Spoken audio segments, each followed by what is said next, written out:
she's on. Well, we'll talk about it in between. Well, we're on in between. I've already started recording. So what we literally went from yesterday's episode into this because what I threw out to the guys, and being a heterosexual male, I look at women that I'm like, wow, she's attractive, and I see those things. That's what attracts me.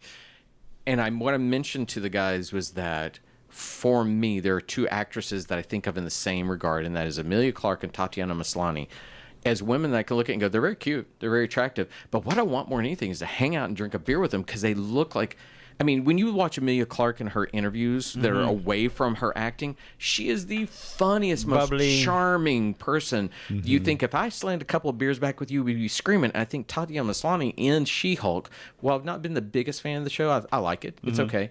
She has come off with so much character and personality in that it makes me want to know her. She's frequently shows up on one of the podcasts I listen to, Comedy Bang Bang, as a guest, and she is funny, and everybody has fun with her, and they would always have her on when she was on Orphan Black, and now that she's on She-Hulk, they have her back on. But yeah, she seems like a delight. Well, the biggest thing for She-Hulk for me, and I've let this be known, I'm more of a DC person, but if I'm going to choose one Marvel person, it is Daredevil, and I love me some Daredevil. Did you see? And I love Charlie Cox. I love him as an actor. I think he has been pitch perfect as Matt Murdock. I love it. Now, what were you going to ask? I was going to ask, do you like this take on Daredevil? Yes, but I'm going to be honest, and I said this to Sean. I have never liked the original costume with the yellow and red. Never liked it. It's the same as that you can't take the Batman that I have up there. The blue and the blue one. Blue and gray. Spandex. It doesn't work in a real life situation because you would immediately see that guy and go, what the fuck? So when he shows up in that, it didn't work for me. And I want to see the red, and I hope they go back to. But I like what he's doing, Matt Murdock. I like the fight scenes. I like the fact they did lawyery stuff while they were fighting. And that he beat her in the courtroom, but she kind of beat him in the fight. Yeah. So for the listening audience, there is still one episode left of She-Hulk to conclude this season. Is it only one? Yeah. There's only one episode left. So we have just finished the episode with Daredevil Matt Murdock popping up in the episode, and we're going to talk about that because I feel confident that we're probably not going to see his character in the finale. Yeah, I think this is going to be it. So we're going to talk about Daredevil in the context of the show that we just saw that you guys should be able to actually follow with along with us if you've actually seen the show. We're not talking about the finale. And by this time, they should have seen it. They should have at least seen that one moment, and we can talk about that because I don't think it's going to impact the finale. Oh, yeah, I mean, this will be out in 2023. So, yeah, they should have seen it. By the time, let's see, that they start the end of November, we'll definitely be in 2023 by the time this episode is. So what I can appreciate about the yellow and red costume is for the character, it is a way of showing a rebirth. Okay, right. I can get that. Yeah. This is kind of where he started, almost, right? And they also tonally changed it, so they can do a couple of things with it. Feige can accept the network show, right? The Netflix, accept the Netflix movement, and then soften the character, not necessarily make him comedic, but soften him in such a way that it's more palatable to the Marvel movie audience, and that's what I felt walking away from this. I'm going to get. I'm not going to get silly Daredevil, but I'm at least it's not as hardcore. I'm making a break from what Netflix was, because Netflix was an hour-long beatdown of a lot of whispering, and I can't go a lot of Catholic guilt. Yeah, but I don't want to go back into 18 episodes of that. No, I don't. And you've got to evolve characters. The one thing I did like in the fight scene, and I thought that is one of the bravest things that I've seen the Disney incarnation of all these do. Is when brutal. Well, when he had the nunchucky thing and he Billy King, and it hit the guy and zipped back. That's pretty brutal for Disney to allow a weapon to hit somebody in the face and come back and our hero look triumphant as it comes back in. Well, we're already moving into Andor, right, and what it's doing for Star Wars, and going into this kind of dark era. Our first use of shit in Star Wars. Yes, we got our first shit. Dark era, and so I think they see particularly Daredevil after having watched the Netflix shows, being able to allow them to go into darker Marvel territory than they have previously. I mean, even when you think about the concepts in WandaVision and in Loki and Captain America and Winter Soldier, they never really kind of got into the depths that the Netflix show would get into, and maybe this is going to allow them to do that. So the rumor I've heard is and I don't know, is that they're rebooting Daredevil for this. It's like it might not be a continuation of the Netflix stuff. It might be a soft reboot of Daredevil, and that's why they went with the red and yellow, because that's the original one. Right. And they'll mature him out of that into the red outfit. They need to go back to the red. And so we can have Spider-Man as being our official entry into Daredevil in the Marvel Universe. This is our getting him in there, and then the show will be, hey, this is Daredevil. This is who Daredevil is. So are Welcome we to- going to take the Netflix shows as being later on down the line, or do you think because it's kind of weird though? I think it's the Star Wars extended universe. If they want to pull it in, they can. If they don't, they won't. Are we going to have a problem that Ahsoka Tano was also the nurse that mended Matt Murdock? I mean, is that an issue for you? I'm kidding. But there's one thing that I do want to fix in the Daredevil costume, overall, period. All right. I cannot fucking stand that the nose comes right here and his nose hangs out of it. I don't like that. If you're going to wear a nose piece, and even if your argument is either that it's meant to conceal his identity or meant to protect his nose, it needs to cover the nose. And that mask he wears for that reason, every time I'm like, oh my effing God, fix that. It's sloppy. I do like the fact that She-Hulk gave. You're pretending to be blind? That was funny. Yeah. That was very funny. They had some really nice exchanges. They were good together, and thank really you. good. Good together. chemistry, yeah. Not only we know that Captain America fucks, we know that She-Hulk fucks Daredevil. Wasn't that one And of the the, walk of shame. Yeah. Wasn't that one of the things from a few years ago? I forgot who it was. It said they asked who was the most promiscuous character in the Marvel universe, and I think it was She-Hulk was like number one. She is, in the comics, we've seen her sleep with a lot of It people. was like Tony Stark and She-Hulk. Oh, were the it'd two. probably be, yeah. Were the Okay. two of them that were the most promiscuous in the Marvel universe. As the Marvel neophyte here, and I know there are probably many incarnations of She-Hulk, but are they harping on one writer's take on this John whole Doing the Byrne. John Byrne. Yeah. the talk to the camera kind of break the fourth wall Okay. stuff. Yeah, because that's what She-Hulk.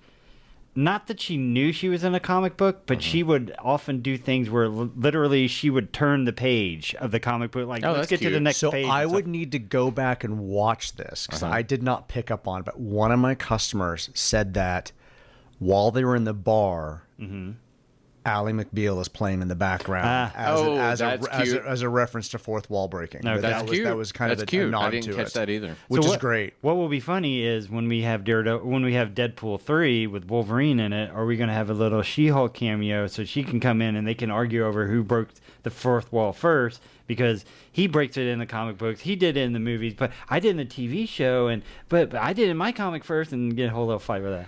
I am looking up something. Yeah, What's the guy that plays Deadpool?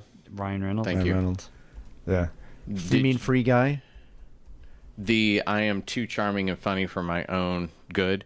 Did we all hear that T.J. Miller came out with an interview saying he'd never work with Ryan Reynolds Yeah, again I've after read the that. first two? Yeah, but didn't T.J. Miller come out as problematic? Didn't Yeah. he? Well, What he's did he incredibly do? problematic. It's kind of the other reverse. They probably won't ever work with T.J. Yeah, Miller. either. yeah. And I think he's trying to save face. I'm trying to find He's the trying to exact get ahead of quote. it, but yeah. Because He was in the first Deadpool. He was in Right. the second one, but he was scaled back specifically because of those allegations. Okay. yeah, Yeah, why would you bring him back? I Yeah. mean, yeah. I'm trying to find this. I Yeah, he can't. was saying that Basically, Ryan Reynolds would Dissed him on the ad-lib set. disses, and at the end of the last take, he did something incredibly personal with a burn, and so he's like, Yeah, almost like coming out to him and saying, "Aren't you a failed comedian?" kind of thing on the set, and people are laughing. He's like, "It was just so unprofessional." Ryan Reynolds almost seems like that one guy right now where nobody wants to say bad things about him because he's like this gregarious, sweet person that helps tons of people. Mm-hmm. It was the most desperate. look at me, Yeah. keep me in the conversation. Look, he's got a TV show on right now. He's got a movie announced. Remember, I was in Deadpool 1 and 2. And I'm like, dude, I first off, I did think that Silicon Valley, when he left, suffered greatly. My favorite line, and that you just brought piss to a shit fight. I loved him. I thought he was great. And how weird is it that both he and then the guy that played Eric or whatever his name. Tom Middleditch. Oh, and he ends up getting some bit Yeah. of like problematic behavior too. That show altogether was like, you might want to cast some different people. Now, let's get back to the discussion of the adulting Of Disney. Disney. weirdly taking the overly adult of a Netflix version of it and softening it for Disney, but then taking Andor, which I said to you both, and I wear this mantle proudly, that I even went home the day after you guys did it to me, that you both asked me when we were recording how geeked out I was that Andor was about to premiere. And Rogue One is by far my favorite of the Disney new films. prequels by or far. whatever. And anyone that wants to fight me on it, that tells me, look, you can bash the thing with Vader at the end. Fine. Why? Well, there are people like, he was never Because that powerful. he's not that powerful in the later movies. Just because he decided to show his anger in this way here does not mean that he doesn't do a different way over here, that he didn't have a second story that told him, I can't go that far. That movie, and I just watched it again before Andor, and I was like surprised again. I was like, this movie is really fucking solid. How hard you cry when we watch it. We watch it again. Oh, I love him. I know. So when Andor came, I don't think I hit you. I know I hit you with a text of something. No, I told you both that day that I thought it was the most Like the mature. grown up, yeah. And I do think it's the most mature Star Wars thing that's ever been done, because it's from the standpoint of, here are people with hardships. Here are people with heartaches. You know what It is showing the heartache and the despair that's created by an empire that oppresses. I also like it's not hand-holding. That's not telling you who the people are in the uniforms with the knife. Oh, wait, do you add piping to your uniform and all that kind of stuff? They're not the Empire, Right. but we're not telling you who they are. The kids on the planet are not subtitled when they're talking, so we don't know what they're saying. We Which don't was know what weird the- at first. I kept thinking, am I not understanding? And then I went, oh, okay, I'm not supposed. There are no parents there. Right. We know at some point there was some huge mining facility there. Mm-hmm. They're not hand holding us. There was no introduction of, except for the giving us a time point of this is 4 years before the Battle of Yavin. Right. There was no crawl. There was no opening. There was no explanation of what's going on. It's, hey, you got to figure this shit out. Now, granted, we have how You have many to episodes actively left? We have 4 episodes left. What episode are we on? No, I think we're on we're 5, so five. we have 5 more. Yeah. We have 5 more episodes, so we have more to go. But Actually, there may be more than that. I think you go it's ahead. 12 It is 12. it's 12. Yeah, I'm looking it up. My only issue at this point being, now that we're kind of on the mission, and again to our audience, we're not quite halfway through the show, is they've dropped the sister plot point. So I assume Yeah, it's we don't going know to what's come gonna- back. that's gotta at some come back at point. some point, yeah. But it's been a little. That's the only thing that I'm like, we just kind of Okay. dropped that. That is true. They dropped it. They also don't know how to end an episode. Well, here's what I think. I don't know. think I kind of disagree with that. I kind of like how they're almost ambiguous, like cold ends. I think I kind of like that. It's. I'm walking down a street, And a door closes.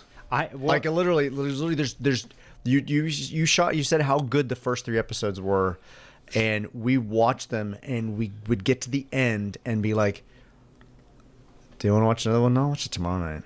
Because I couldn't watch them quick enough. It had nothing to pull us back Well, in for the here's next the deal, episode. and somebody pointed this out. Okay, so it's 12 episodes. They dropped. I'm enjoying it. Don't get me wrong, but there's no hook at the end. If you're not already a Star Wars Andor fan, you may not want to continue. So they watching. dropped those first 3 together. I disagree with you, but that's what we get to in a minute. They dropped those first 3 together, and these next 3 appear to be another same chunk. block. So Yeah. it's almost as if really you should watch 3, 3, 3, 3. Maybe. And Right. it's really 4 movies put out, broken up. I can Maybe. accept the fact that it's meant to be continuous and not necessarily broken into 30-minute parts. But even the end of the third one was like, oh, okay. But at the same time, so this is not to directly counter you. It's that I read a review the other day on one of the Star Wars geekoid sites that I go to, and their review was, great episode, doesn't stand on its own.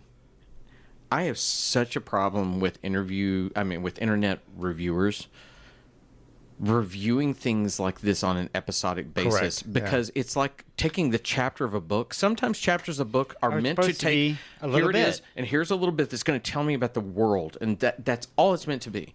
And this guy was like, it was so good and it brought these things, but it didn't compel me. And I was like, that's your problem. Those characters, if you're telling me that it moves your characters, it changed things, and it set them for a further thing, you're watching the totality of something. And why in the internet world we've gotten to this point, and it's where toxic fan behavior comes from, in my opinion, where we criticize the microcosm so that I can seem smarter than you are. Okay, but let's now I'm talking about Andor, and I'm talking about Andor in the context of things that we've listened to. We've listened to albums, we've listened to, we've read books, right? You talk about the chapter. How satisfying is it when you get to the end of a chapter and you want to see immediately what's go going into next. the next one. What is it when you listen to an album When you and can't instead of stop. a country music star that's got 12 singles that have no context when they relate to one another, when you actually I agree feel with the that, songs Richard. moving into one another to the point that you could take a single off and do something with it, but you could also appreciate the entire album. And I'm not saying that is what Andor is failing in. I'm saying that I get to the end of every single episode knowing that I'm going to watch one, but not compelled right then to watch the next one. And what I think is a counter for me, and Sean, I promise I'll give you the mic two That's fine. seconds, is that, and as a person, you touched on something that's very dear to my heart. With music, I can't stand how our culture today is about the single. Give me a Correct. song, and that's it. Because, All right, Billy Joel, I am the entertainer. well, probably one of my favorite albums of all time, and I don't do favorites well, but Springsteen's Nebraska, which was when right before he made Born in the USA and became the superstar he is. He writes a set of songs and takes them to the band and hates everything they do with it. He's like, no, that's not what I hear. So he releases an album that is nothing but him sitting in his bedroom with a guitar, a harmonic, and a microphone. And he writes these, I think it's 10 or 11 songs that are perfect, and they have that throughput that you're talking about, right? But the truth is, every one of them is its perfect little enclosed Right. thing. But every one of them, there are a couple of them where it doesn't ever resolve anything. It doesn't tell you anything. It's just a characterization. And that's where I think that Andor is doing well for me, is that there are times when I'm listening to it and I don't. It's why I loved this last episode, which was episode 5. Right. And it was all about character. It was all about who they were in the world. And it did not move the needle except that it deepened the characters. And for me, it's only speaking to me. When a character is deepened, it's the same as whenever I thought that Game of Thrones was perfect, was when the characters were more important than the plot. And that's what I find refreshing in a Star Wars film I can't tell you the last time that characters mattered within a story, in a Star Wars story, that I'm enthralled with it. All right. You wanted to say something, Well, Sean? I was going to say, you talk about maybe stretching it out too much or not finding the next, finding it compelling to want to go to the next episode.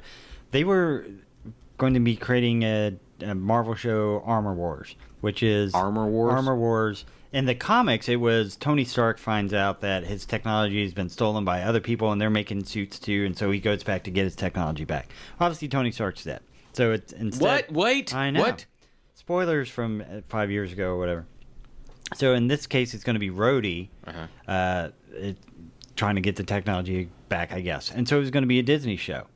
They've just now announced instead it's going to be a movie. So what that to me says is they did not have enough content to fill 6 to 8 to 10 episodes. So they shrunk it down to do a 2-hour movie. So does that make you feel good that we don't have a filler of TV, that we've compressed it down to a movie? Or does that make you feel bad that, God, we just got to grab all our shit and crunch it into 2 hours because that's all we can do? I think that for me, I go back to Obi-Wan. Mm-hmm. And I enjoyed Obi-Wan. There's a lot of shit that I enjoyed it, but when I heard that it originally started as that film, and they were going to break it into 2 films, and then they felt like, no, let's take it and make it into a series. I actually felt like they took Obi-Wan and stretched the fuck out of it. So you would rather a movie? I would much rather 1 or 2 movies. I thought 1 or 2 movies you'd have had a really strong story, and I just felt like it went on forever. So I get back to Andor, and Andor to me is just it's smart adult storytelling that I've not seen in that universe in a long time. I would almost go back to the first and second films. I think it's that smartness storytelling. It's taking chances. I just thought about it. I'm surprised Galaxy of Heroes has not introduced Andor characters like that security guard's mom and Okay. Andor's mom. Okay, so we also with that security guard's mom, we have the first stereotypical Jewish mother, oy veying him. Yeah. Almost, I'm like, that's the only place You I'm can't like, do better at work. It was, Come on. it was a little much. It was a little cringy. Yeah, I don't know who the actor is, and they specifically hired her because she's older than he is. Yeah. So it was very intentional casting. It had to be, right? Well, and she's a good actress. and they Right. cast a but what different they're- ethnicity. That's and what I everything, said, yeah. actress. She's a good actor. But yeah, I got to the point where I was like, okay, you're pushing this pretty hard. However, that guy that's playing that security guard, Such a mope. oh my God, he is seriously terrifying. Though you look like him, and he looks like there's some He's anger ready about to to break. explode. Yeah. I'm curious to see where he goes. I do like following him a little bit, and also following the other Imperial captain, officer. because we're She's interesting. seeing things happen inside the empire because that you we don't don't normally see. females Yeah. We working always see in the empire. We see the rebellion, Yeah. right? We see those characters. We see Andor. We don't see people that are just living their life under the empire and what that means. And I thought that was an interesting thing too. This simple idea that Farm out some of the work. Yeah, let's understand what the world is that lives within this. There's a friend of ours, and I won't say his name on the podcast. We used to work with him at Westcott, and if you think about this, you'll know who I'm talking about. Who, when we talked about Rogue One, said, I don't like Rogue One. I know exactly who you're talking about. And I said, why don't you? He said, there's no hope.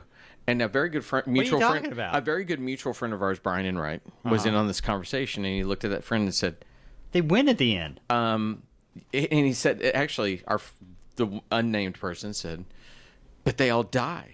And what Brian said was, I can't think of a more hopeful thing than dying for a cause you believe in. They got the message out, and guess what? That leads into a new hope. So And that's yes. all the hope. They're Yes. giving themselves to it. And that's but I've always liked dark stuff. I always like it's why I like the Batmans, the Daredevils, those darker type figures.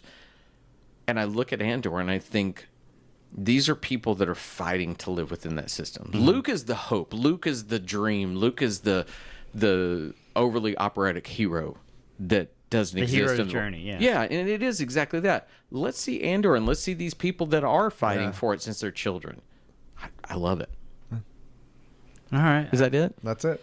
I think we got another week to get there. Okay. You know what? We're going to shut it down, and we're going to fast forward to another week. So until then, I'm going to take the time to say we, during the break, have enjoyed still seeing some interaction from our communities within the social networks. I appreciate you guys spreading the word out there. I see the likes coming through, the more people following us. Keep it up. Let people know about us.